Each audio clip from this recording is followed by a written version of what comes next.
ಇರೋದು. ಬರ್ರಿ ಯಾಕ್ರ ಏನ್ ನಿಮ್ಮ ಹೆಸರು? ನನ್ನ ಹೆಸರು ತಬಸುಮ್ ಅಂತ. ತಬಸುಮ್ ಅವ್ರೆ ಫಸ್ಟು ಹಕ್ಕುಪತ್ರ ಅದು ನಾವು ಬಿಡೋದಿಲ್ಲ. ಫಸ್ಟು 2,000 ರೂಪಾಯಿ ಕಾಸು ಬಂತ. 2,000 ರೂಪಾಯಿ ಇರ್ಲಿ, 2,000 ರೂಪಾಯಿ ನಾವೇನ್ ದುಡಿಯೋದಿಲ್ಲ, ನಾವೇನ್ ತಿನ್ನಲ್ದಿಲ್ವಾ? 2,000 ರೂಪಾಯಿ ಕಾಯ್ಕೊಂಡಿರ್ತೀವ? ನಮ್ಗೆ ಮನೆಗಳು ಬೇಕಾಗಿರೋದು, ನಮ್ಗೆ ಮನೆಗಳು ಬೇಕಾಗಿರೋದು. 2,000 ರೂಪಾಯಿ ನಾವು ದುಡಿಯೋದು ತಪ್ಪಲ್ಲ, ನಾವು ತಿನ್ನೋದು ತಪ್ಪಲ್ಲ. ನಮ್ಗೇನು ಸಂಪಾದನೆ ನಾವು ಮಾಡೋದೇ ಇಲ್ವಾ? 2,000 ರೂಪಾಯಿಗೆ ನಾವು ಕಾಯ್ಕೊಂಡಿರ್ತೀವ? ನಮಗ್ ಬೇಕಾಗಿರೋದು ಬೇಕಾಗಿಲ್ಲ. 2,000 ಬೇಕಾಗಿಲ್ಲ. ನಮಗ್ ಮನೆ ಬೇಕಾಗಿರೋದು, ಹಕ್ಕುಪತ್ರ ಬೇಕು. ನಮ್ಗೆ ನಾನು ಯಾಕೆ ಅದನ್ನ ಕೇಳ್ತಾ ಇದೀನಿ ಅಂದ್ರೆ ಇದಕ್ಕೆ ಲಿಂಕ್ ಆಗ್ಬೇಕದು. ಬೇಕು ಪತ್ರ ಬೇಕಾಗಿರೋದು. ನಾವು ಹಕ್ಕುಪತ್ರ ಕೊಡ್ಬೇಕು ಅಂದ್ರೆ ನೀವು ಕಾಸು ಕೊಡ್ಬೇಕಾ? ಯಾಕೆ ಕೊಡ್ಬೇಕು? ಯಾಕೆ ನಾವು ಬೇರೆ ಏರಿಯಾದಲ್ಲಿ ಕೇಳ್ಪಟ್ಟೆ 25,000 20,000 ನಾವ್ ಏನಾರ ಕೊಡ್ತೀವಿ ಅಂತ ನಾವ್ ಹೇಳಿದೀವ ಅವ್ರಿಗೆ? ಇಲ್ಲ ತಾನೆ. ನಮ್ಮ ಏರಿಯಾದಲ್ಲಿ ಅವ್ರು ಬಂದು ನಮ್ಮ ಹತ್ರ ಓಟ್ಗಳು ತಗೊಂಡಲ್ವಾ? ಇನ್ನುವರೆಗೂ ಓಟ್ ಹಾಕೋರ್ಗು ಬಂದ್ರು, ಓಟ್ ಆದ್ಮೇಲೆ ಹೋದ್ರು. ಈಗ ನನಗೆ ಹೇಳಿ, ಈಗ ಏನೇನ್ ಸಮಸ್ಯೆ ಐತೆ ನಿಮ್ಮ ಕಾಲೋನಿಲಿ? ನಮ್ಗೆ ಹಕ್ಕುಪತ್ರ ಕೊಡ್ಲಿ. ಹೇಳ್ರಿ, ಈಗ ಏನೇನ್ ಸಮಸ್ಯೆ ಐತೆ ಹೇಳ್ರಿ. ಹೇಳ್ರಿ. ಸಮಸ್ಯೆ ಐತೆ, ನೀರು ಕರೆಂಟ್ ಬಿಟ್ಟು ಪ್ರತಿಯೊಂದು ಸಮಸ್ಯೆ ಐತೆ ನಮ್ಗೆ. ಎಲ್ಲಾ ಕಡೆ ಇವಾಗ ನಾವು ಪೀಣಿಗೆ ಹೋದ್ರೆ ₹1 ₹2 ಐಟಮ್ ಮೇಲೆ ಕಮ್ಮಿ. ಈ ಏರಿಯಾದಲ್ಲಿ ಅಂಗಡಿಯಲ್ಲಿ ಎಲ್ಲಾ ತರನು ರೇಟು. ಇಲ್ಲಿರೋದು ಎಲ್ಲರೂ ಬಡವರೇನೆ, ಯಾರು ಶ್ರೀಮಂತರಲ್ಲ. ಅವತ್ ಕೂಲಿ ಮಾಡಿದ್ರೇನೆ. ಒಂದ್ ತಿಳ್ಕೊಳ್ಳಿ, ನಾನು ಯಾಕೆ 2,000 ರೂಪಾಯಿ ಕೇಳ್ತಾ ಇದೀನಿ ಅಂತಂದ್ರೆ, ಎಲ್ರಿ ನಮ್ ಕ್ಯಾಮ್ರಾಮೇನು ಇಲ್ಲಿದ್ದೀರಾ? ನಾನು ಯಾಕೆ 2,000 ರೂಪಾಯಿ ಕೇಳ್ತಾ ಇದೀನಿ ಅಂದ್ರೆ, ಈಗ 2,000 ರೂಪಾಯಿ ಇಡೀ ರಾಜ್ಯಾದ್ಯಂತ ಕೊಡ್ತಿರೋದಕ್ಕೆ ಖರ್ಚಾಗ್ತಾ ಇರೋದು 27,000 ಕೋಟಿ. ಎಷ್ಟು ಹೇಳಿ? 27,000 ಕೋಟಿ. ಯಾಕೆ ನಾನು 2,000 ರೂಪಾಯಿ ಬಂತ ಅಂತ ಕೇಳ್ತಾ ಇದೀನಿ ಅಂದ್ರೆ, ಇವ್ರು ಹೇಳಿದ್ರು, ಸಖತ್ತಾಗಿ ಹೇಳಿದ್ರು, ನಮಗೆ ಬೇಕಾಗಿಲ್ಲ ಸರ್ 2,000 ರೂಪಾಯಿ, ನಮಗೆ ಮನೆ ಮಾಡಿಕೊಡಿ, ಆ ಮನೇಲಿ ಬದುಕೊಂಡು ನಾವು ಕೆಲಸ ಮಾಡ್ತೀವಿ ಅಂತ. ಎಸ್ ಸರ್ ಅದೇ 27,000 ಕೋಟಿನ ಇದಕ್ಕೆ ಯೂಸ್ ಮಾಡ್ಬೋದಿತ್ತೇನೋ ಅನ್ನೋದು ಕಾನ್ಸೆಪ್ಟ್, ನಮ್ದು ಕಂಟೆಂಟ್. ಹೌದಿಲ್ವಾ? ಅದೇ ದುಡ್ಡು 2,000 ರೂಪಾಯಿ ಆಗೋದು ಮನೆಗಳು ಬಡವ್ರಿಗೆ ಮಾಡ್ಕೊಡ್ಬೇಕಾಗಿತ್ತು ಅವರು. ಅದೇ ದುಡ್ಡು ಹಾಕಿ 2,000 ರೂಪಾಯಿ ಇವಾಗ ಸಾವುಕಾರಗಳಿಗೂ ಬತ್ತೈತೆ, ಬಡವ್ರಿಗೂ ಬತ್ತೈತೆ. ಸೌರೆ ನೋಡ್ತಾವ್ರ, ಸಾವುಕಾರ್ಗೆ ಹೋಗ್ತೈತೆ, ಬಡವ್ರಿಗೆ ಹೋಗ್ತೈತೆ.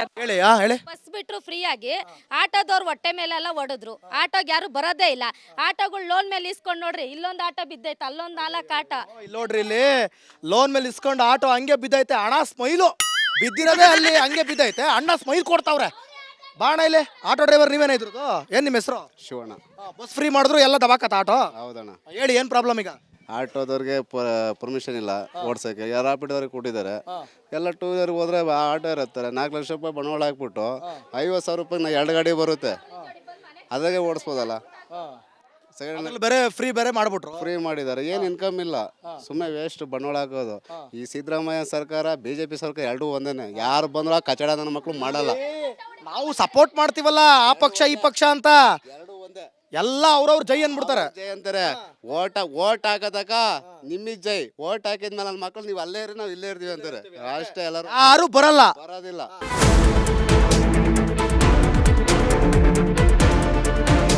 ಈಗ ಅದೇ ವರಮಹಾಲಕ್ಷ್ಮಿ ಹಬ್ಬದಿನ ಬಂತ ನಿಮ್ಗೆ 2,000 ಬಂದೈತಾ? ಬಂದೈತೆ. ಬಂತ? ಎಷ್ಟು ತಿಂಗಳು ಬಂದಿರ್ಲಿಲ್ಲ? 2 ತಿಂಗಳು ಬಂದಿರ್ಲಿಲ್ಲ. ಹಕ್ಕುಪತ್ರ ಇನ್ನೂ ಬಂದಿಲ್ಲ. ನನ್ನ ವಯಸ್ಸಾಗ್ಲೇ 53 ವರ್ಷ ಆಯ್ತು. ಎಷ್ಟು ವರ್ಷ? ಏರಿಯಾಗ ಬಂದು 22 ವರ್ಷ ಆಯ್ತು. ನೋಡ್ರಪ್ಪ, ಏರಿಯಾಗ ಬಂದು 22 ವರ್ಷ ಆಯ್ತು. 2 ವರ್ಷ ಆಯ್ತು. ಹಕ್ಕುಪತ್ರ ಕೊಡ್ತೀನಿ ಅಂತ ಹೇಳ್ತೀಯಾರಾ? ಹೇಳ್ತಾನೆ ಅವ್ರೆ. ಯಾವಾಗಿಂದ ಹೇಳ್ತಾವ್ರೆ? ಆಗ್ಲಿಂದಾನು ಹೇಳ್ತಾವ್ರಿ. ನೀವೆಲ್ಲ ಹಕ್ಕುಪತ್ರ ಕಾಯ್ತಾರ ರಾಜೆ? ಏನ್ ನಿಮ್ಮ ಹೆಸರು? ಚಿಕ್ಕಮ್ಮಮ್ಮ.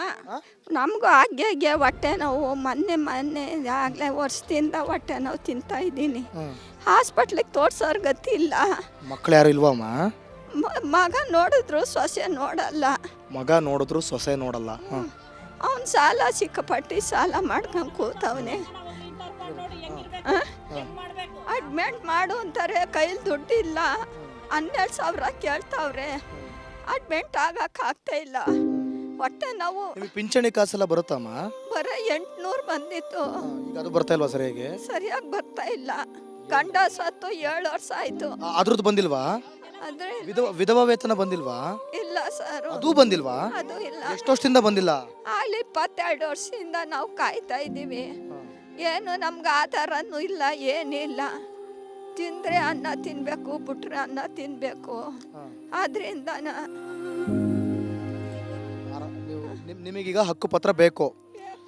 ಹಕ್ಕುಪತ್ರ ಬರೋ ಅಷ್ಟರಲ್ಲಿ ನಿಮಗೆ ಎಷ್ಟಮ್ಮ ಏಜು? ಎಷ್ಟಾಗ್ಯದ ಅವ್ರಿಗೆ ಗೊತ್ತಿಲ್ಲ ಪಾಪ, ಅವ್ರಿಗೆ ಗೊತ್ತಿಲ್ಲ. ಹುಷಾರಿಲ್ದೆ ಹಂಗ ಆಗೋಗಿದ್ದಾರೆ. ಅದ್ರಿಂದಾನೆ ಏನು ಹುಷಾರಿಲ್ಲಮ್ಮ ನಿಮ್ಗೆ? ನಾವು ತಡಿಯಕ್ಕಾಗಲ್ಲ. ರಾತ್ರಿ ಹಾಸ್ಪಿಟ್ಲ್ KC ಜನರಲ್ಗೆ ಹೋಗಿದ್ದೆ. ಅಡ್ಮಿಟ್ ಮಾಡು ಅಂದ್ರು, ಕೈ ದುಡ್ಡಿಲ್ಲ. ಎಷ್ಟು ಕೇಳಿದ್ರಮ್ಮ ದುಡ್ಡು? 12,000. ಅದ್ರಿಂದಾನೆ ಇದೇ ಥರ ಎಷ್ಟು ಜನ ಇದ್ದಾರೆ ಇನ್ನು ಇಲ್ಲಿ? ಇರಮ್ಮ, ನಿಮ್ಮ ಹೆಸ್ರೇನಮ್ಮ? ನಿಂಗಮ್ಮ ಸರ್. ಬಾಮ್ಮ ನೀನು. ಏನಮ್ಮ ನಿಮ್ಮ ಹೆಸರು? ನಿಂಗಮ್ಮ ಸರ್. ನಿಮ್ಮ ಹೆಸ್ರೇನಮ್ಮ? ನನ್ನ ಹೆಸರು ವನ್ನಮ್ಮ. ಅಮ್ಮ ಇಲ್ಲಿ ಏನೇ ತಪ್ಪು ಮಾಡಲಿ, ನಾವೇ ತಪ್ಪು ಮಾಡಲಿ, ಅವರೇ ತಪ್ಪು ಮಾಡಲಿ, ಅವ್ರು ಒಟ್ಟಿಗೆ ಇಕ್ಕೊಂಡು ಭಾಗ್ಯ ಜ್ಯೋತಿ ಕೊಟ್ಟು ರೋಡ್ ಸರಿ ಮಾಡಿ ನಮಗೆ ಮನೆ ಕಟ್ಕೊಟ್ಟು ನಿಲ್ಸಿರು ನಾವು ಓಟ್ ಹಾಕ್ತೀವಿ ಅಂತ ಯಾರ ಬಾಯಿಗೂ ಬರಲ್ಲ. ಪಿಂಚಣಿ ಎಷ್ಟು ಬರ್ಬೇಕು ನಿಮಗೆ? ಬರ್ಬೇಕು. ಇಲ್ಲ ಬರಲ್ಲ. 600 ರೂಪಾಯಿ ಬರ್ತದೆ. ಅದು ನಿಂತೋಗಿದೆ. ಎಷ್ಟು ತಿಂಗಳಾಯ್ತು ನಿಂತು ಜನವರಿಯಿಂದ ನಿಂತೋಗಿದೆ. ಜನವರಿಯಿಂದ 600 ರೂಪಾಯಿ ಪಿಂಚಣಿ ನಿಂತೋಗಿದೆ. ನಿಂತೋಗಿದೆ ಸ್ವಾಮಿ. ನಿಮ್ಮ MLA ಬಂದಿಲ್ವಾ ಇಲ್ಲಿ? ಬರ್ತಾರೆ.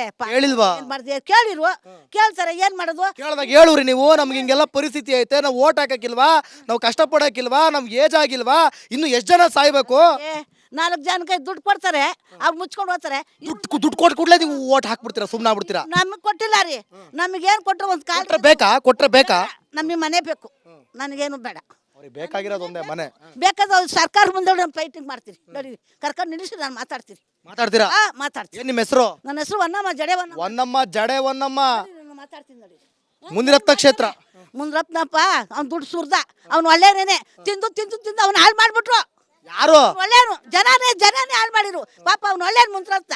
ನಾವು ಅಲ್ಲೇ ಇದ್ದು ಬಂದವಳು. ನಾನು 16 ವರ್ಷ ಹುಡುಗನಾಗ ನಾನು ನೋಡ್ದವಳು ಆ ಹುಡುಗನ್ನ. ಅವನು ಮಾಡ್ದ ಇಲ್ಲಿ ಜನಕ್ಕೆ ಎಲ್ಲ. ನೀನು ಹತ್ತೋತಿಯ, ನಾನು ಇತ್ತೋತೀನಿ. ದುಡ್ಡು ಕೊಡಲಿಲ್ಲ ಅಂತ ನಾನು ಬರಲ್ಲ. ಹಿಂಗೆ ಮಾಡ್ಕೊಂಡಿಲ್ಲ, ಆಳು ಬಿದ್ದೋಯ್ತು. ಅವನು ಮಾಡೋನು. ಅವನು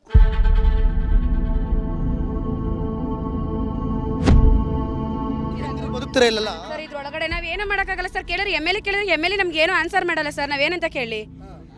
ನಮ್ಮ ಮಾತಿಗೆ ರೆಸ್ಪಾನ್ಸೇ ಇಲ್ಲ ಅವರಲ್ಲಿ. ಇಲ್ಲಿ ಮೇನ್ ಇರೋ ರೆಸ್ಪಾನ್ಸ್ ಇರುತ್ತೆ ಅಷ್ಟೇ. ಇದ್ರೊಳಗಡೆ ಆ ಮನೆಗಳದ್ದು 2 ಮನೆ ನಾವು ವಾಸ ಇರೋದು. ಇಲ್ಲೇಕ ಕೊಚ್ಚೆ ನೀರು ಬಂದ್ರೆ ಇಲ್ಲೇಕ ಬರುತ್ತೆ ಸರ್. ಇವಾಗ ಹುಡುಗರು ಹೊಡೆದಾಕಿರೋದು ಅವು. ಫೋನಲ್ಲೂ ಇದೆ ನನ್ನ ಹತ್ರ. ಹೊಡೆದಾಕಿದ್ರದು ಅವು.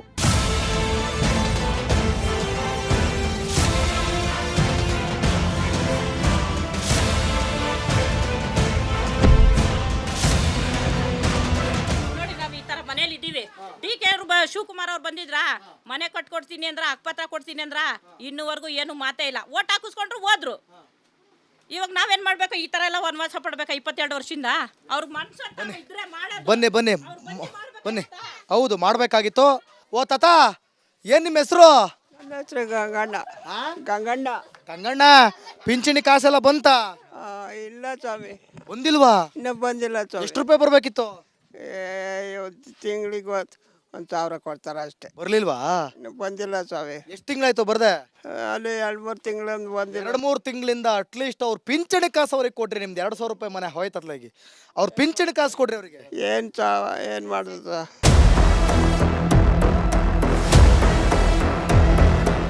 ನಮ್ಮ ನೀರು ಕರೆಂಟ್ ಕೊಟ್ಟಿರಕ್ಕೆ ಅವರು ಮನ್ಸಲ್ಲಿ ಇದ್ದಾರೆ ನಮಗೆ. ಅದೇ ತರ ಕೆಲಸ ಮಾಡಿಕೊಟ್ರು ಇನ್ನೂ ಇರ್ತಾರೆ. ಸಾಯೋ ಗಂಟ ನಾವು ಯಾರನ್ನೂ ಮರೆಯಲ್ಲ. ಅಷ್ಟೇ, ಮಾಡಿಕೊಟ್ರೆ ಯಾರನ್ನೂ ಮರೆಯಲ್ಲ. ಬನ್ನಿ ಮುಂದೆ ಹೋಗೋಣ ಬನ್ನಿ. ನಮಸ್ಕಾರ ಅಮ್ಮ, ಏನ್ ನಿಮ್ಮ ಹೆಸರು? ರುಕ್ಕಮ್ಮ. ಇರಮ್ಮ, ಯಾಕೆ ಹಿಂಗೆ ಗಾಬರಿ ಅದಿರಿ? ರುಕ್ಕಮ್ಮ 2000 ಕಾಸು ಬಂತಮ್ಮ. ಹಕ್ಕುಪತ್ರ ಕೊಟ್ರಮ್ಮ. ರೋಡು ರೆಡಿ ಆಯ್ತಮ್ಮ. ಚರಂಡಿ ರೆಡಿ ಆಯ್ತಮ್ಮ. ಎಲ್ಲ ಇಲ್ವಲ್ಲ ಅಂದ್ರೆ ಇರೋದೇನಮ್ಮ? ಬರ್ತಾ ಇದೀವಪ್ಪ, ಅವಾಗಿಂದ ಎಲ್ಲರನ್ನು ಕೇಳ್ಕೊಂಡು ಪಾಪ. ನಿಮ್ದೆಲ್ಲ ಮಾತಾಡ್ಸಾಯ್ತು, ಎಲ್ಲರನ್ನೂ ಮಾತಾಡಿಸ್ಬೇಕು ನಾನು. ಹೇಳಿ, ಏನ್ ಪ್ರಾಬ್ಲಮ್ ಏರಿಯಾದಲ್ಲಿ? ಸಾಲ್ವ್ ಆಗಲ್ವಾ? ಇದೆಲ್ಲ ಪರಿಹಾರ ಆಗಲ್ವಾ? ಏನು ಇಷ್ಟು ವರ್ಷದಿಂದ ಯಾರು ಬಂದಿಲ್ಲಪ್ಪ. ಬರ್ತೀನಿ ಅಂತ ಬರ್ತಾರೆ, ಹೋಯ್ತಾರೆ. ಮಾಡೇ ಕೊಟ್ಟಿಲ್ವಲ್ಲ. ಯಾವ ರೋಡ್ ಮಾಡಿಕೊಟ್ಟಿಲ್ಲ, ಚರಂಡಿ ಮಾಡಿಕೊಟ್ಟಿಲ್ಲ. ಈಗಷ್ಟೇ ಈ ಕಾರ್ಯಕ್ರಮದ ಕೊನೆಯ ಹಂತದಲ್ಲಿ 30ರಿಂದ 35 ವರ್ಷ, 25 ವರ್ಷದಿಂದ ಎಲ್ಲರೂ ಕೂಡ ಹಕ್ಕುಪತ್ರಕ್ಕೋಸ್ಕರ ಕಾಯ್ತಾ ಇದ್ದಾರೆ ಈ ಜಾಗದಲ್ಲಿ. ಆದರೆ ಈಗ ಬಂದಂಥ ಒಂದು ನೋಟಿಸ್ ಅಂಟಿಸೋಗಿದ್ದಾರೆ ಗ್ಯಾಪಲ್ಲಿ. ಈ ನೋಟಿಸ್ನಲ್ಲಿ ಏನು ಹೇಳಿದ್ದಾರೆ ಅಂತಂದರೆ, ಎಲ್ಲರೂ ಕೂಡ ನೋಟಿಸ್ ನೋಡ್ತಾ ಇದ್ದಾರೆ ಜನರು. ಅಲ್ಲಿ ಹೇಳಿರುವಂಥದ್ದು ನೋಡಿ, ಬೆಂಗಳೂರು ನಗರ ರಾಜರಾಜೇಶ್ವರಿ ವಿಧಾನಸಭಾ ಕ್ಷೇತ್ರದ ಬೆಂಗಳೂರು ಉತ್ತರ ತಾಲೂಕು ಇಲ್ಲಿ ಸಂಬಂಧಪಟ್ಟಂಥ ಪೀಣ್ಯ ಗ್ರಾಮದ ಸದರಿ ನಂಬರ್ 78/1 ಮತ್ತು 78/2 ಈ ಏನಿದೆಯಲ್ಲ 5/32 ಏಗು ಜಮೀನಲ್ಲಿ ಕೊಳಚೆ ಪ್ರದೇಶ, ಅದು ಮಾಲಿನ್ಯ ಪ್ರದೇಶ. ಈಗ ಆ ಪ್ರದೇಶವನ್ನು ಇದೇನು ಒಟ್ಟು 5 ಎಕರೆ ಪ್ರದೇಶ ಇದೆ, ಅದನ್ನು 1 ಎಕರೆಗೆ ಸ್ಥಳಾಂತರ ಮಾಡಬೇಕು. 15 ದಿನ ಗಡುವು ನೀಡಲಾಗಿದೆ ಅಂಥೇಳಿ ಈಗ ನೋಟಿಸನ್ನು ಅಂಟಿಸ್ಬಿಟ್ಟಿದ್ದಾರೆ. ನೋಡಿ, ಇಲ್ಲಿವರೆಗೂ 25ರಿಂದ 30 ವರ್ಷ 5 ಎಕರೆಯಲ್ಲಿ ಕಾಯ್ತಿದ್ದಂತಹ ಜನರು ಈಗ ಏಕಾಏಕಿ 5 ಎಕರೆಯಲ್ಲಿ ಇಲ್ಲೇ ನಡೆದಾಡೋಕ್ಕೆ ಜಾಗ ಇಲ್ಲ. ಇನ್ನು 1 ಎಕರೆ ಜಾಗದಲ್ಲಿ ಎಲ್ಲರನ್ನೂ ಶಿಫ್ಟ್ ಮಾಡ್ತೀನಿ ಅಂದರೆ ಅವ್ರಿಗೆ ಹಕ್ಕುಪತ್ರ ಸಿಗೋದು ಯಾವಾಗ? ಅವ್ರು ನೆಮ್ಮದಿಯಾಗಿರೋದು ಯಾವಾಗ? ಈ ರೀತಿಯಾದಂಥ ಒಂದು ನೋಟಿಸನ್ನು ಅಂಟಿಸೋಗಿದ್ದಾರೆ. ಜಿಲ್ಲಾಧಿಕಾರಿಗಳ ಸೈನ್ ಬಿದ್ದಿದೆ.